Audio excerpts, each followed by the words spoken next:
The fundamentals. Why tiny changes make a big difference. 2. How your habits shape your identity, and vice versa. Why is it so easy to repeat bad habits and so hard to form good ones? Few things can have a more powerful impact on your life than improving your daily habits. And yet it is likely that this time next year you'll be doing the same thing rather than something better. It often feels difficult to keep good habits going for more than a few days, even with sincere effort and the occasional burst of motivation. Habits like exercise, meditation, journaling, and cooking are reasonable for a day or two and then become a hassle. However, once your habits are established, they seem to stick around forever, especially the unwanted ones. Despite our best intentions, unhealthy habits like eating junk food, watching too much television, procrastinating, and smoking can feel impossible to break. Changing our habits is challenging for two reasons. 1. We try to change the wrong thing, and 2. We try to change our habits in the wrong way. In this chapter, I'll address the first point.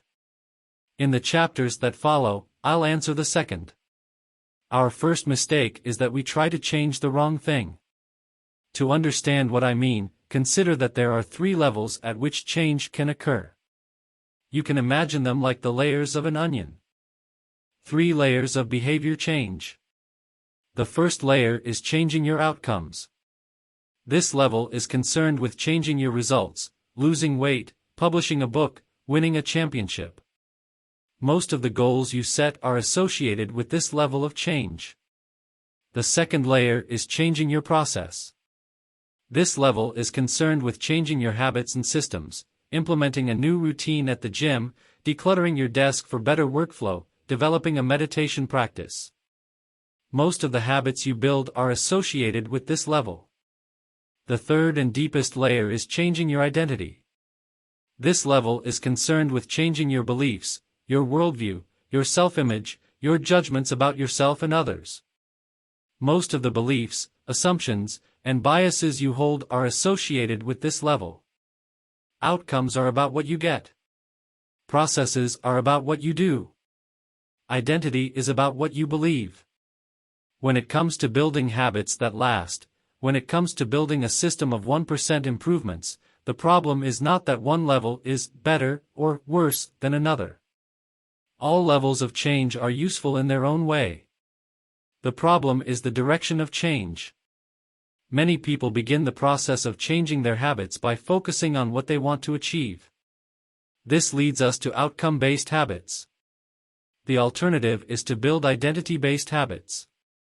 With this approach, we start by focusing on who we wish to become. Imagine 2 people resisting a cigarette. When offered a smoke, the first person says, "No thanks. I'm trying to quit." It sounds like a reasonable response, but this person still believes they are a smoker who is trying to be something else. They are hoping their behavior will change while carrying around the same beliefs. The second person declines by saying, "No thanks. I'm not a smoker." It's a small difference, but this statement signals a shift in identity. Smoking was part of their former life, not their current one. They no longer identify as someone who smokes. Most people don't even consider identity change when they set out to improve. They just think, "I want to be skinny," outcome, and if I stick to this diet, then I'll be skinny, process. They set goals and determine the actions they should take to achieve those goals without considering the beliefs that drive their actions. They never shift the way they look at themselves, and they don't realize that their old identity can sabotage their new plans for change. Behind every system of actions are a system of beliefs. The system of a democracy is founded on beliefs like freedom, majority rule, and social equality. The system of a dictatorship has a very different set of beliefs like absolute authority and strict obedience.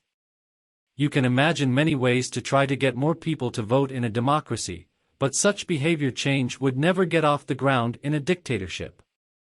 That's not the identity of the system. Voting is a behavior that is impossible under a certain set of beliefs. A similar pattern exists whether we are discussing individuals, organizations, or societies. There are a set of beliefs and assumptions that shape the system, an identity behind the habits. Behavior that is incongruent with the self will not last. You may want more money, but if your identity is someone who consumes rather than creates, then you'll continue to be pulled toward spending rather than earning. You may want better health, but if you continue to prioritize comfort over accomplishment, you'll be drawn to relaxing rather than training. It's hard to change your habits if you never change the underlying beliefs that led to your past behavior. You have a new goal and a new plan, but you haven't changed who you are. The story of Brian Clark, an entrepreneur from Boulder, Colorado, provides a good example. For as long as I can remember, I've chewed my fingernails. Clark told me. It started as a nervous habit when I was young, and then morphed into an undesirable grooming ritual. One day, I resolved to stop chewing my nails until they grew out a bit. Through mindful willpower alone, I managed to do it. Then, Clark did something surprising. I asked my wife to schedule my first ever manicure. He said. My thought was that if I started paying to maintain my nails, I wouldn't chew them. And it worked, but not for the monetary reason. What happened was the manicure made my fingers look really nice for the first time. The manicurist even said that, other than the chewing, I had really healthy, attractive nails. Suddenly, I was proud of my fingernails. And even though that's something I had never aspired to, it made all the difference. I've never chewed my nails since, not even a single close call. And it's because I now take pride in properly caring for them. The ultimate form of intrinsic motivation is when a habit becomes part of your identity. It's one thing to say I'm the type of person who wants this. It's something very different to say I'm the type of person who is this. The more pride you have in a particular aspect of your identity, the more motivated you will be to maintain the habits associated with it. If you're proud of how your hair looks, you'll develop all sorts of habits to care for and maintain it. If you're proud of the size of your biceps, you'll make sure you never skip an upper body workout. If you're proud of the scarves you knit, you'll be more likely to spend hours knitting each week. Once your pride gets involved, you'll fight tooth and nail to maintain your habits. True behavior change is identity change. You might start a habit because of motivation, but the only reason you'll stick with one is that it becomes part of your identity. Anyone can convince themselves to visit the gym or eat healthy once or twice, but if you don't shift the belief behind the behavior, then it is hard to stick with long-term changes. Improvements are only temporary until they become part of who you are. The goal is not to read a book, the goal is to become a reader. The goal is not to run a marathon, the goal is to become a runner. The goal is not to learn an instrument, the goal is to become a musician. Your behaviors are usually a reflection of your identity. What you do is an indication of the type of person you believe that you are, either consciously or non-consciously. Research has shown that once a person believes in a particular aspect of their identity, they are more likely to act in alignment with that belief. For example, people who identified as being a voter were more likely to vote than those who simply claimed voting was an action they wanted to perform. Similarly, the person who incorporates exercise into their identity doesn't have to convince themselves to train. Doing the right thing is easy. After all, when your behavior and your identity are fully aligned, you are no longer pursuing behavior change. You are simply acting like the type of person you already believe yourself to be. Like all aspects of habit formation, this, too, is a double-edged sword. When working for you, identity change can be a powerful force for self-improvement. When working against you, though, identity change can be a curse. Once you have adopted an identity, it can be easy to let your allegiance to it impact your ability to change. Many people walk through life in a cognitive slumber, blindly following the norms attached to their identity. I'm terrible with directions. I'm not a morning person. I'm bad at remembering people's names. I'm always late. I'm not good with technology. I'm horrible at math. And 1,000 other variations. When you have repeated a story to yourself for years, it is easy to slide into these mental grooves and accept them as a fact. In time, you begin to resist certain actions because, "That's not who I am."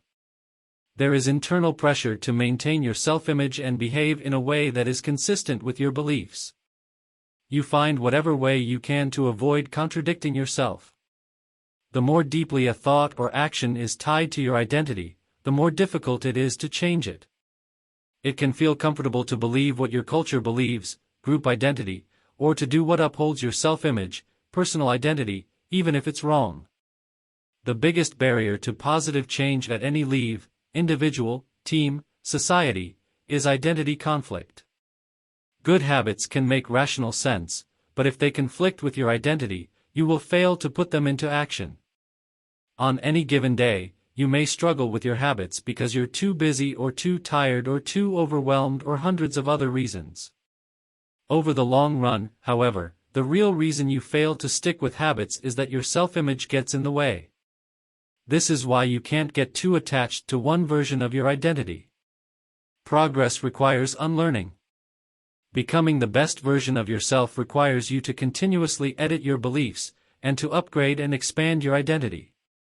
This brings us to an important question: if your beliefs and worldview play such an important role in your behavior, where do they come from in the first place? How, exactly, is your identity formed? And how can you emphasize new aspects of your identity that serve you and gradually erase the pieces that hinder you? The two-step process to changing your identity. Your identity emerges out of your habits. You are not born with preset beliefs. Every belief, including those about yourself, is learned and conditioned through experience. More precisely, your habits are how you embody your identity. When you make your bed each day, you embody the identity of an organized person.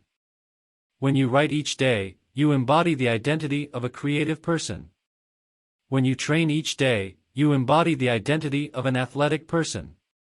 The more you repeat a behavior, the more you reinforce the identity associated with that behavior.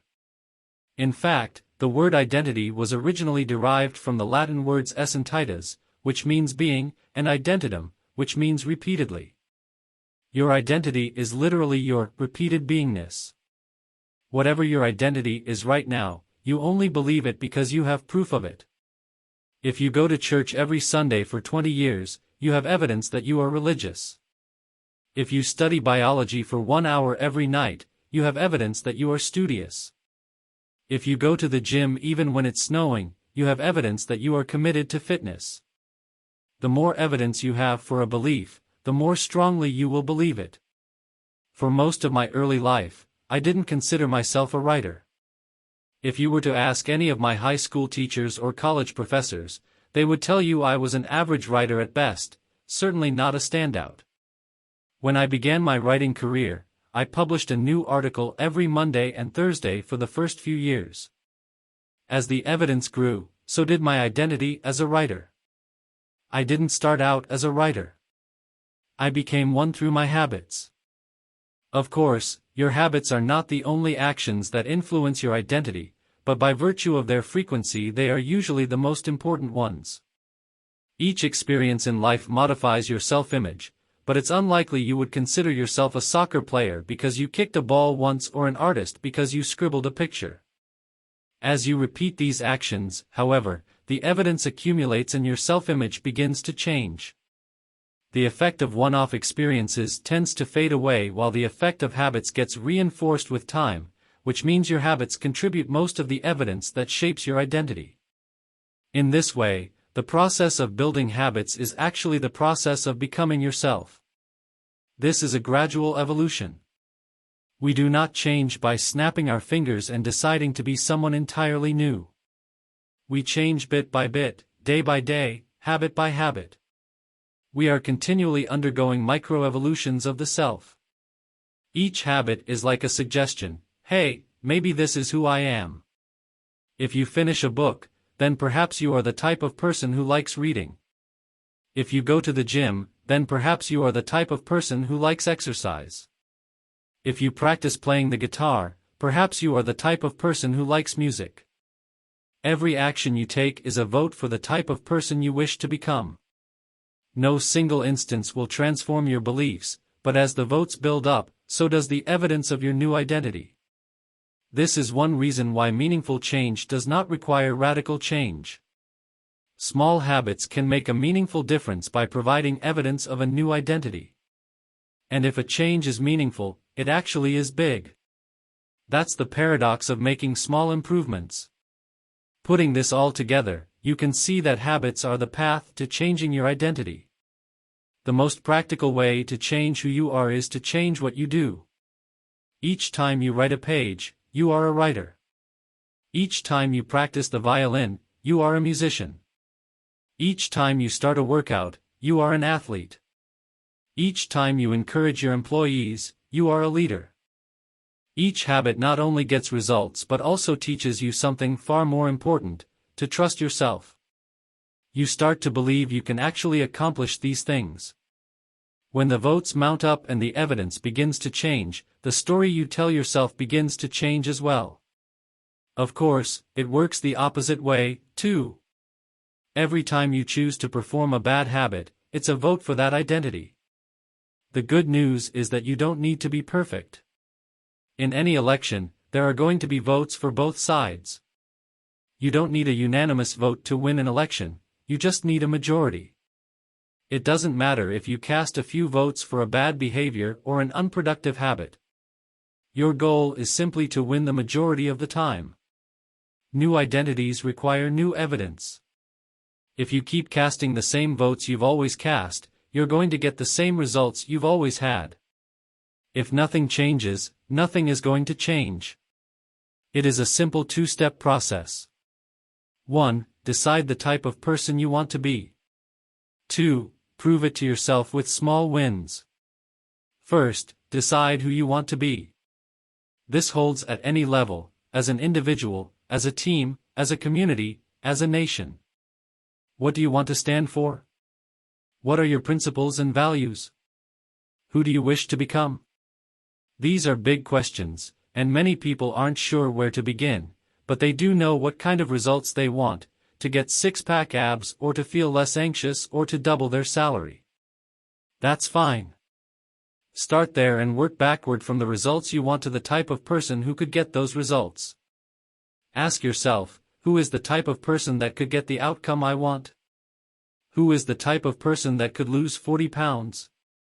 Who is the type of person that could learn a new language? Who is the type of person that could run a successful startup? For example, who is the type of person who could write a book? It's probably someone who is consistent and reliable. Now your focus shifts from writing a book, outcome-based, to being the type of person who is consistent and reliable, identity-based. This process can lead to beliefs like: I'm the kind of teacher who stands up for her students. I'm the kind of doctor who gives each patient the time and empathy they need. I'm the kind of manager who advocates for her employees. Once you have a handle on the type of person you want to be, you can begin taking small steps to reinforce your desired identity. I have a friend who lost over 100 pounds by asking herself, what would a healthy person do? All day long, she would use this question as a guide. Would a healthy person walk or take a cab? Would a healthy person order a burrito or a salad? She figured if she acted like a healthy person long enough, eventually she would become that person. She was right. The concept of identity-based habits is our first introduction to another key theme in this book: feedback loops. Your habits shape your identity, and your identity shapes your habits. It's a two-way street. The formation of all habits is a feedback loop, a concept we will explore in depth in the next chapter, but it's important to let your values, principles, and identity drive the loop rather than your results. The focus should always be on becoming that type of person, not getting a particular outcome. The real reason habits matter. Identity change is the North Star of habit change. The remainder of this book will provide you with step-by-step instructions on how to build better habits in yourself, your family, your team, your company, and anywhere else you wish. But the true question is, are you becoming the type of person you want to become? The first step is not what or how, but who. You need to know who you want to be. Otherwise, your quest for change is like a boat without a rudder. And that's why we are starting here. You have the power to change your beliefs about yourself. Your identity is not set in stone. You have a choice in every moment. You can choose the identity you want to reinforce today with the habits you choose today. And this brings us to the deeper purpose of this book and the real reason habits matter. Building better habits isn't about littering your day with life hacks. It's not about flossing one tooth each night or taking a cold shower each morning or wearing the same outfit each day. It's not about achieving external measures of success like earning more money, losing weight, or reducing stress. Habits can help you achieve all of these things, but fundamentally they are not about having something. They are about becoming someone. Ultimately, your habits matter because they help you become the type of person you wish to be. They are the channel through which you develop your deepest beliefs about yourself. Quite literally, you become your habits. Chapter Summary. There are 3 levels of change: outcome change, process change, and identity change. The most effective way to change your habits is to focus not on what you want to achieve, but on who you wish to become. Your identity emerges out of your habits. Every action is a vote for the type of person you wish to become. Becoming the best version of yourself requires you to continuously edit your beliefs, and to upgrade and expand your identity. The real reason habits matter is not because they can get you better results, although they can do that, but because they can change your beliefs about yourself.